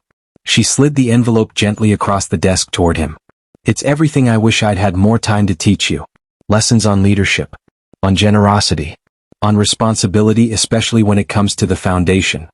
Daniel picked up the envelope carefully, running his thumb along the edge, feeling the weight of it in his hands, far heavier somehow than its size suggested. "Victoria," he said quietly, "I don't know if I'm ready for any of this. The company, the foundation, all of it." "Nobody's ever fully ready, Daniel," Victoria said gently. "I certainly wasn't when I started my first shop at 26 with nothing but a loan and a stubborn refusal to fail. Readiness isn't something you wait for. It's something you build, piece by piece, while you're already doing the work." Daniel nodded slowly, setting the envelope down carefully in his lap, as if it might break if handled too roughly. "There's something else I need you to understand," Victoria continued, her tone shifting, growing more serious. "Once I'm gone, my children will fight this. Not because they believe it's wrong. Deep down, I suspect they know exactly why I made this choice. They'll fight it because they cannot accept losing what they've always assumed was already theirs." "I know," Daniel said quietly. "It will be ugly, Daniel. They'll accuse you of manipulation. They may try to paint you as someone who took advantage of a dying old woman. The papers may get involved. People who know nothing about either of us will form opinions anyway." Victoria reached across the desk, taking his hand firmly. "I need you to promise me something." "Anything," Daniel said immediately. "Promise me you won't let their anger turn you bitter. Promise me that no matter what they say about you, no matter how unfair it feels, you'll continue being exactly who you've always been, honest, humble, and unwilling to let cruelty change your character." Her grip tightened slightly. "That's the real inheritance, Daniel. Not the money. Not the company. Who you choose to remain even when the world gives you every reason not to." Daniel felt his throat tighten painfully. "I promise, Victoria." "Good," she said, relief softening her tired features. "Because the moment you let bitterness take root, that's the moment they actually win, regardless of what any court decides about the will." They sat together in comfortable silence for a long moment, the evening light fading slowly outside the study window, the weight of everything ahead settling quietly between them. "There's one more thing," Victoria said eventually, a small, knowing smile creeping back onto her face. "The foundation. I want you to expand it, eventually. Housing, job training, scholarships, all of it, but specifically for people like you, Daniel. People who aged out of the system with nowhere to go. People the rest of the world stopped looking at the moment they became inconvenient to help." Daniel looked up at her, something fierce and determined settling into his expression. "I'll build it bigger than you ever imagined, Victoria. I promise you that too." "I believe you," Victoria said softly. "I believe you more than I've believed in anything in a very long time." Daniel held the envelope a little tighter in his lap, feeling the full weight of everything ahead of him, not just the inheritance, not just the company, but the responsibility of carrying forward everything this remarkable woman had built, and everything she still hoped to leave behind. Outside, the sky had turned a deep, soft purple, the first stars beginning to appear faintly above the garden Daniel had brought back to life all those months ago, a garden that, much like the woman who'd planted it decades earlier, had simply needed someone willing to stay long enough to help it bloom again. The weeks that followed moved slower, in the way time seems to slow down when everyone in a house quietly understands that something significant is coming, even if nobody says it out loud. Victoria's strength continued fading, a little more each day. She spent most mornings resting in bed now, though she insisted, whenever she had the energy, on being moved to the chair by her bedroom window so she could watch the garden below, the flowers Daniel tended every morning before checking on her, the fountain bubbling steadily in the late autumn light. Daniel rarely left her side. He'd moved a small cot into the room adjoining hers, just in case she needed him during the night. Mrs. Patterson helped where she could, preparing soft, easy meals, sitting with Victoria during the rare moments Daniel stepped away to shower or rest. But it was Daniel more than anyone who Victoria reached for now. Daniel's hand she held during the harder afternoons, Daniel's voice she asked to hear when sleep wouldn't come easily. Their conversations during those final weeks were quieter than before, slower, filled with long comfortable pauses that didn't need filling. "Tell me about your mother again," Victoria asked one afternoon, her voice thin but curious, sunlight falling softly across the blanket covering her lap. "The part about the fruit stand. I like that story." Daniel smiled, settling into the chair beside her bed. She used to wake up before sunrise every single day, rain or no rain, to get the best spot near the market entrance. She always said the early fruit sellers got the customers who hadn't decided what they wanted yet. "Smart woman," Victoria murmured, her eyes half closed, clearly picturing it. "She was," Daniel agreed softly. "Stubborn too. Refused to ever let anyone feel sorry for us, even on the hardest days." "Sounds familiar," Victoria said, the faintest smile touching her lips. Daniel laughed quietly, squeezing her hand. "I used to think you two would have gotten along terribly. Now I think you might have been exactly the same person." "High praise," Victoria whispered. There were harder days too, days when the pain grew sharper, when Victoria's breathing became more labored, when the nurse who now visited daily adjusted medications and spoke quietly with Daniel in the hallway about what to expect in the coming days. Daniel listened to all of it with the same steady calm he'd carried since the very first morning he'd knocked on Victoria's gate, though privately, alone in the small hours of the night, he allowed himself to grieve the goodbye he knew was coming. On a quiet Sunday evening, as the last golden light of the day spilled gently through the bedroom curtains, Victoria asked Daniel to sit close beside her. "I want to tell you something," she said, her voice weaker now but clear. "Something I need you to carry with you long after I'm gone." "I'm listening," Daniel said softly, holding her hand carefully in both of his. "Don't let the money change who you are," Victoria said. "Not the kindness in you. Not the humility. Promise me you'll keep helping people the way you helped me, quietly without needing anyone to notice or applaud you for it." "I promise," Daniel said, his voice thick. "And forgive them eventually," Victoria continued. "Olivia, James, Margaret. Not because they've earned it. Maybe they never will. But because carrying anger forward only poisons the person holding on to it. I don't want that for you, Daniel. Not after everything." Daniel nodded, unable to speak for a moment, blinking back tears he no longer bothered hiding from her. "The greatest investment anyone can ever make," Victoria said softly, her eyes growing heavy, "isn't in a company or property or stocks.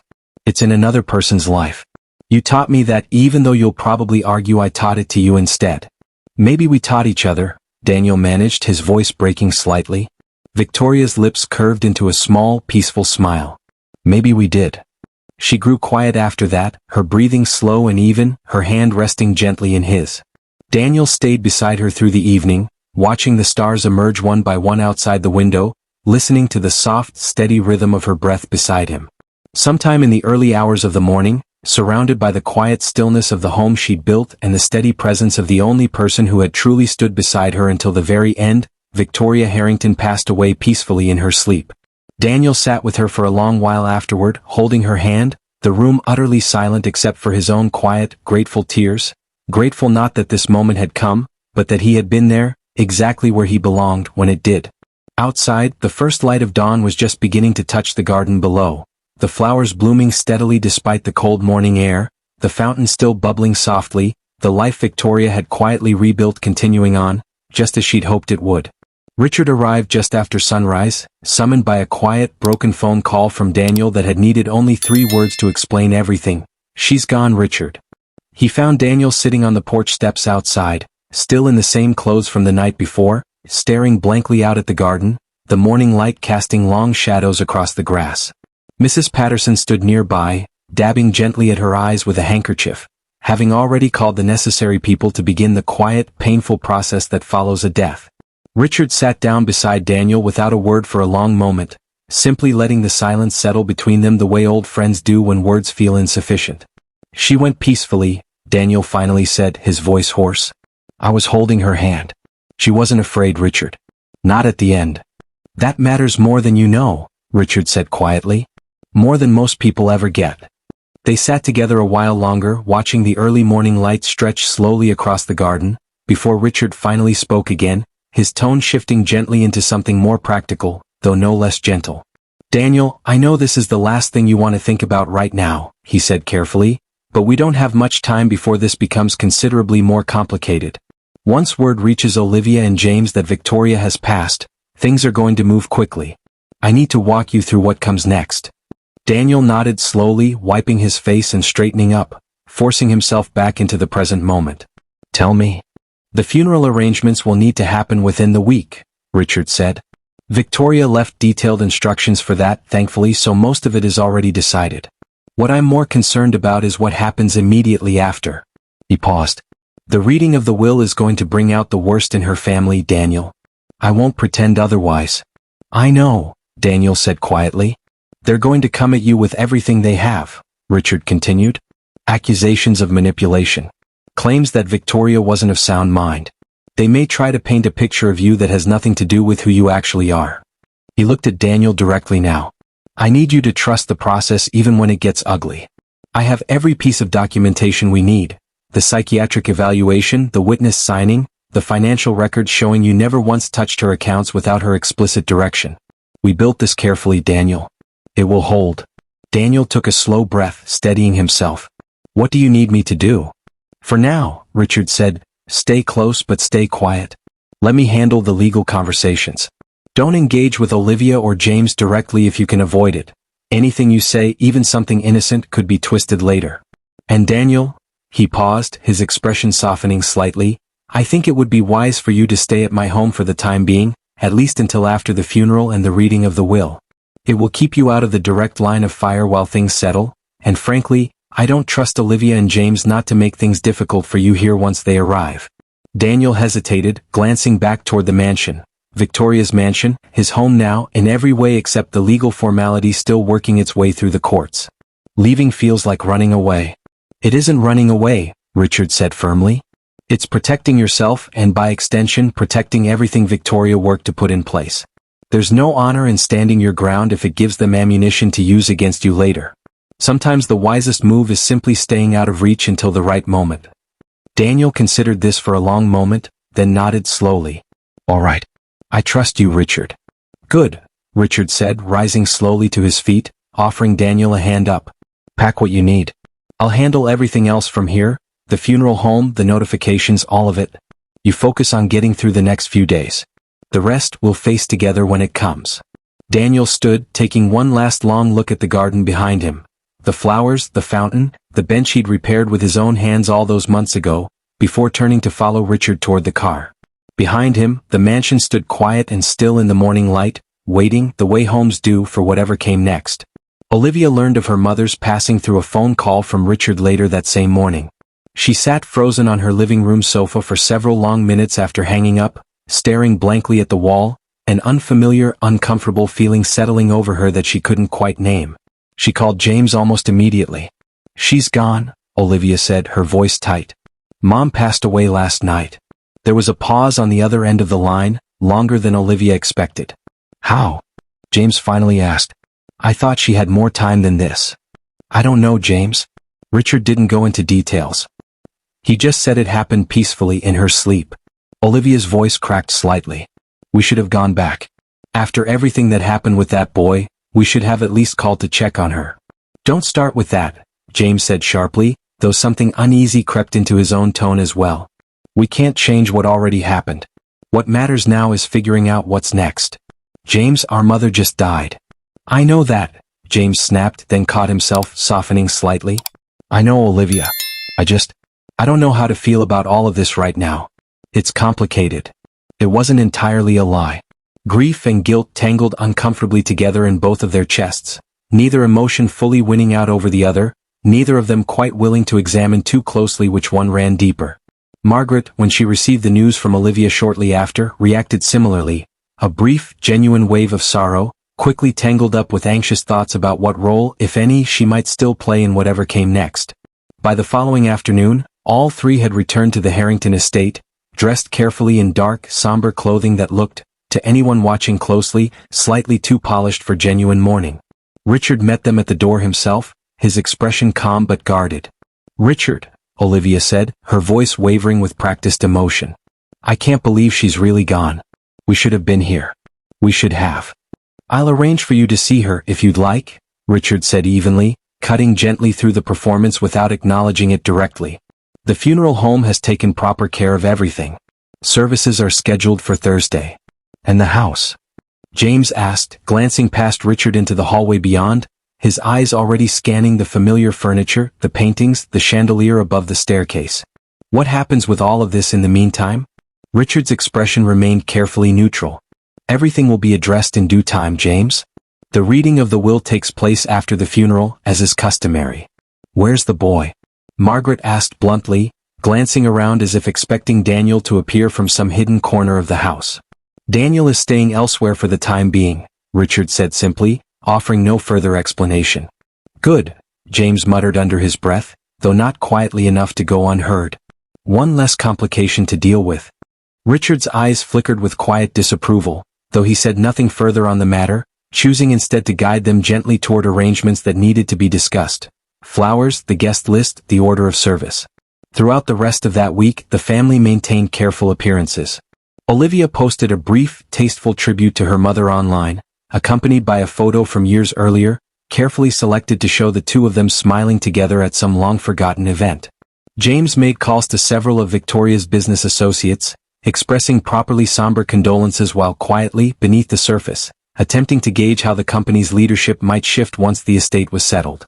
Margaret busied herself walking slowly through the mansion's many rooms when nobody was paying close attention, running her fingers thoughtfully along furniture and artwork, mentally cataloging what she imagined might eventually become hers. None of them spoke much about Daniel during that week, though his absence sat heavily in the house regardless. A quiet, unspoken question nobody seemed eager to ask aloud. What exactly would happen once the will was finally read? By Wednesday evening, the night before the funeral, the mansion had filled with flowers sent from business partners, employees, and charitable organizations Victoria had supported over the decades. Far more flowers, far more genuine tributes, than anything Olivia, James, or Margaret had arranged themselves.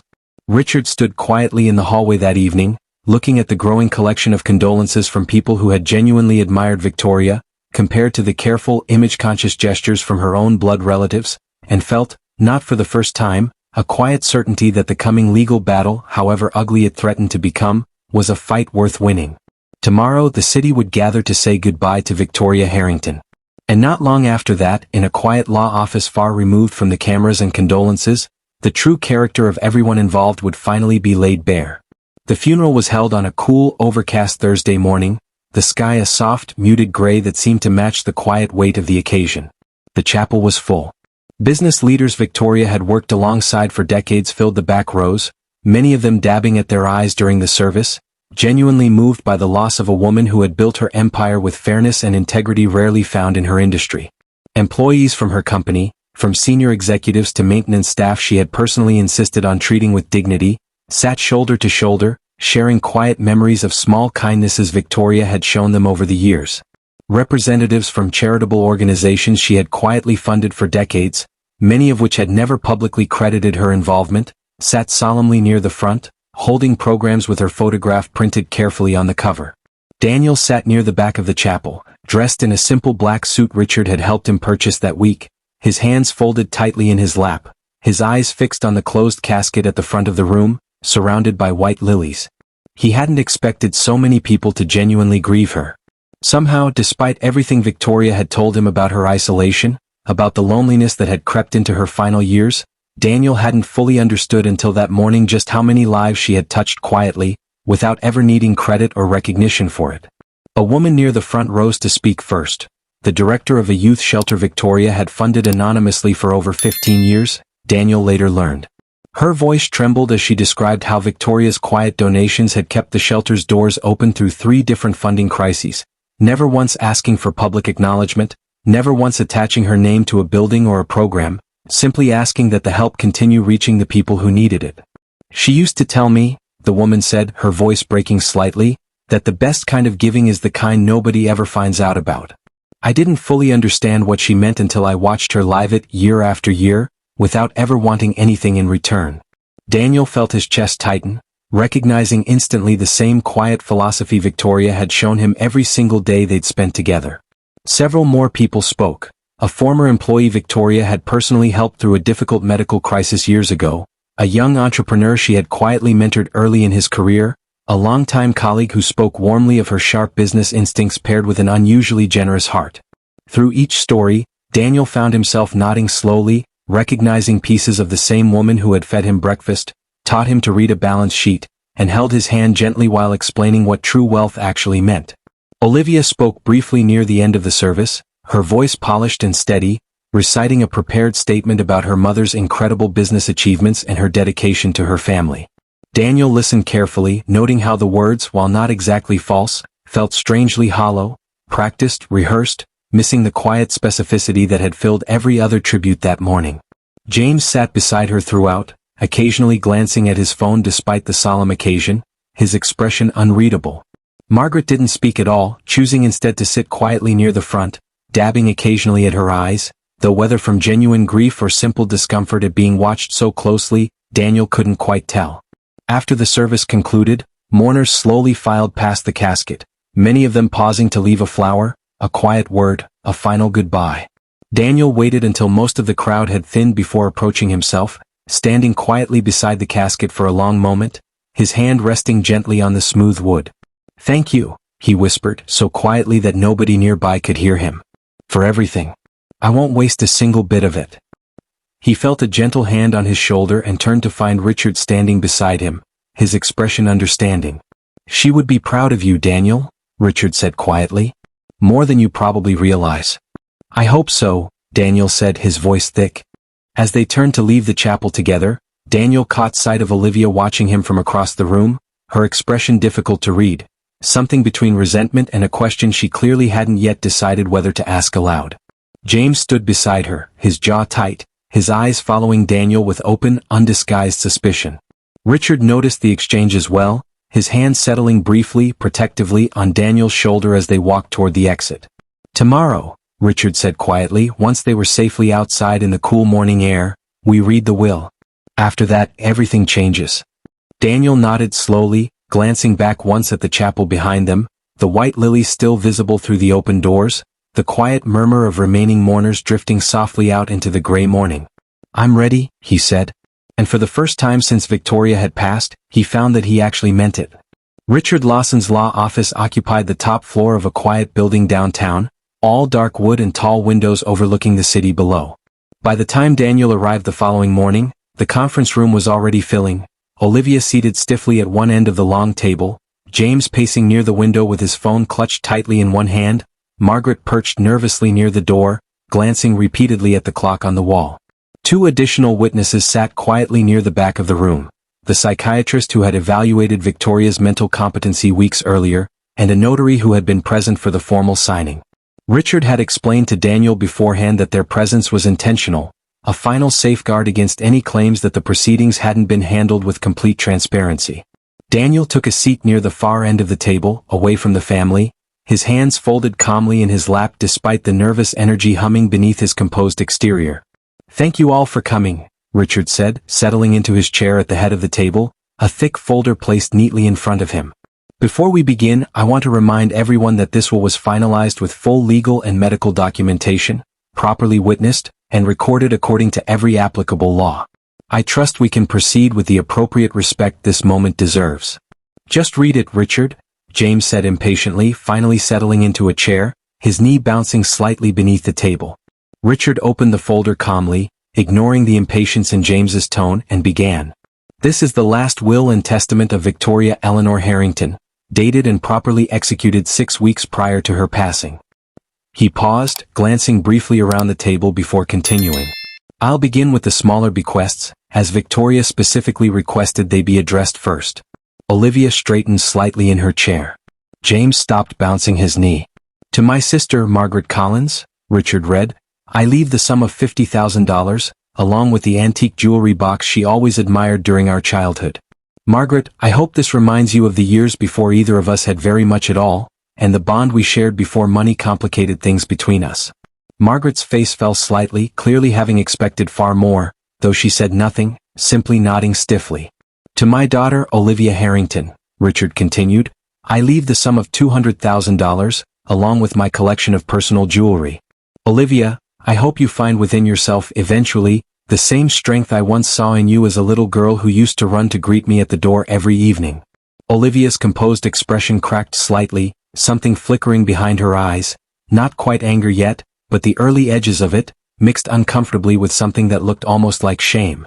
To my son James Harrington, Richard read on, I leave the sum of $200,000, along with my late husband's car collection.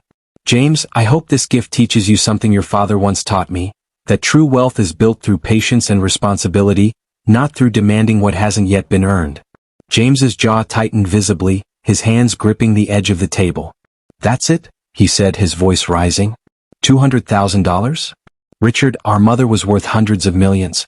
This is a fraction of a fraction. I'm not finished, Richard said calmly, holding up a hand. He turned the page, his expression steady, and continued reading.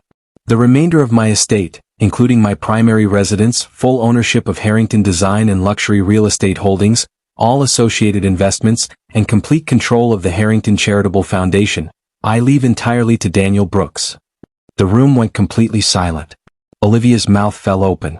James rose halfway out of his chair before sitting back down hard, as though his legs had simply stopped supporting him. Margaret stared at Daniel with an expression somewhere between disbelief and outrage. This is a joke, James finally said, his voice shaking with fury. This has to be some kind of sick joke. I assure you it is not, Richard said evenly, sliding a copy of the document across the table toward him. Every detail has been thoroughly documented and verified. He manipulated her. Olivia snapped, rising fully to her feet now, pointing directly at Daniel. He waltzed into her life 4 months ago, played the perfect little charity case, and convinced a sick, vulnerable old woman to sign away everything she spent her entire life building. I never asked her for any of this, Daniel said quietly, though his voice remained steady despite the storm building around him. I want you to know that. I never once. Save it, James cut in sharply, standing now as well, his face flushed with anger. You think we're just going to accept this? You think we're going to let some homeless stranger walk away with our mother's entire empire? If you'll allow me, Richard said calmly, raising his voice just slightly, enough to cut through the rising chaos, Victoria left a written statement explaining her reasoning. I think it would benefit everyone to hear it before this conversation goes any further. The room fell into a tense, simmering silence as Richard reached into the folder once more, pulling out a separate sheet of paper covered in Victoria's familiar, elegant handwriting. If you're hearing this, Richard read, his voice softening slightly as he gave voice to Victoria's final words, then I am no longer here to explain myself in person, so I will do my best to explain clearly now. He paused, glancing briefly around the table before continuing. To my children Olivia and James, and to my sister Margaret, I want you to know that I loved you. I loved you through every disappointment, every distance, every moment you made me feel more like a bank account than a mother or a sister. Love for me never stopped. But love alone does not earn an inheritance. Character does. Olivia's eyes glistened, though her jaw remained tight, clearly fighting against the emotion rising in her chest. For years I told myself you were simply busy. That life had pulled you in different directions. That eventually you would come back to me, not for money, not for favors, but simply because I was your mother and your aunt, and that should have mattered enough on its own. I waited a long time for that day and it never came. Richard's voice remained steady, careful, giving each word its proper weight. Then a young man knocked on my gate, asking only to work for a plate of food. In the months that followed, Daniel showed me more loyalty, more honesty, and more genuine love than I had received from my own blood in years. He never once asked me for anything beyond what he had earned. He sat beside me through illness, through loneliness, through the kind of days that test exactly who someone really is when they believe nobody important is watching. James shifted uncomfortably in his seat, his anger flickering briefly into something closer to discomfort. I do not leave him this inheritance because he is owed it. I leave it to him because he has already proven beyond any doubt that he will carry it forward with integrity, something I can no longer say with confidence about my own children. Daniel became the family I had been searching for quietly for years. I hope, in time, you will come to understand why that mattered to me more than blood. Richard set the paper down gently, the room thick with a heavy, uncomfortable silence. That's it. Olivia finally said, her voice trembling now, though whether from grief or fury, even she didn't seem entirely certain. She just replaced us? Just like that. She didn't replace you, Richard said quietly. She made a choice based on how each of you treated her, particularly in her final months. That choice was hers to make, and she made it with full clarity of mind, properly documented every step of the way. This isn't over, James said, rising sharply from his chair, his face dark with fury. You think we're just going to sit here and accept this? We'll take this to court. We'll prove she wasn't in her right mind. We'll prove this stranger manipulated a sick, dying woman into signing away everything. James, Richard said calmly, though his tone carried an unmistakable firmness now, I would strongly advise against that course of action. Every safeguard has already been put in place specifically to prevent exactly this kind of challenge. Independent psychiatric evaluation. Multiple witnesses. Notarized signatures. Recorded statements. I assure you, contesting this would be an expensive, public, and ultimately unsuccessful endeavor. We'll see about that, Olivia snapped, gathering her purse and rising as well, her composed exterior finally cracking fully into open anger. This isn't finished, Richard. Not even close. Margaret rose silently behind them, glancing once more at Daniel with an unreadable expression before following Olivia and James toward the door. As they reached the threshold, James turned back one final time, his eyes locking onto Daniel's with cold, simmering resentment. Enjoy it while it lasts, he said quietly, his voice low and threatening. Because I promise you this isn't over. The door slammed shut behind them, leaving the conference room in stunned, ringing silence. Daniel sat quietly for a long moment, processing everything that had just unfolded, before finally turning to Richard. They're really going to fight this, he said softly. Yes, Richard said, beginning to gather the documents back into their folder, his expression calm despite the storm that had just passed through. But Daniel, I need you to understand something clearly. We built this case carefully, methodically, with every legal protection available. They can fight all they like. He met Daniel's eyes steadily. They will lose. Daniel nodded slowly, though the weight of what was coming sat heavy in his chest regardless of Richard's confidence. Outside the office windows, the city carried on below them, indifferent to the battle that had just begun. A battle that would determine not just the fate of an enormous fortune, but the final, lasting answer to a question Victoria herself had asked with her very last decision. Who truly deserved to carry her legacy forward? The courtroom battle, when it finally came 2 months later, was shorter than anyone expected. Olivia and James's lawyers argued, as predicted, that Victoria had been mentally compromised by her illness, manipulated by a stranger who had wormed his way into her trust during her most vulnerable months.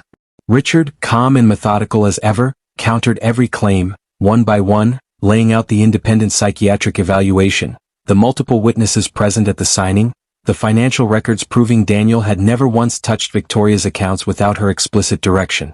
Then came the final piece of evidence, a video Victoria had personally recorded with Richard weeks before her passing, set aside specifically for this exact moment. The courtroom fell silent as the screen flickered to life. Victoria appeared, thin but composed, sitting upright in her study, speaking directly into the camera with the same calm clarity Daniel remembered so well. To whoever is watching this, she said, I want it understood plainly. I am of sound mind. I know exactly what I am doing. My children lost my trust through years of neglect and greed, not through any confusion on my part. Daniel Brooks earned this inheritance through honesty I rarely encountered anywhere else in my life. She paused, her eyes steady. I ask the court to honor my final wish. And Daniel, if you're watching this too, Never lose what made me choose you in the first place. The judge watched the recording twice before delivering her ruling. This court finds Victoria Harrington acted with complete mental competence and clear intent, she said. The will stands as written. This case is dismissed. Olivia lowered her head. James stared blankly at the table in front of him. Margaret simply closed her eyes. Daniel sat quietly beside Richard, feeling, for the first time since the funeral, the heavy weight in his chest finally begin to lift. It was over. Victoria's wishes, and her trust in him, had held. In the months that followed, Daniel threw himself fully into the responsibility Victoria had entrusted to him. With Richard's steady guidance, he finished his education, studying business and finance late into the night, determined to honor the inheritance not just by holding on to it, but by earning every part of it through understanding. He didn't move into a bigger house. He didn't buy fast cars or take extravagant vacations. Instead, within his first year, Daniel established the Victoria Foundation, a charitable organization built exactly the way Victoria had described in her final letter to him. The foundation built housing for young adults aging out of foster care, just as Daniel once had. It created job training programs, scholarships, and steady employment opportunities for people the rest of the world too often overlooked. He transformed Victoria's company too, slowly, carefully, turning its luxury developments into projects that also included affordable housing units, training programs for young apprentices, and entry-level opportunities for people who simply needed someone willing to give them a chance, exactly the way Victoria had once given Daniel his. I hope you enjoyed watching it as much as I enjoyed creating it. Like, share, and comment on the lessons you've learned. Don't forget to tell me where you're watching from in the comments below. See you in my next video.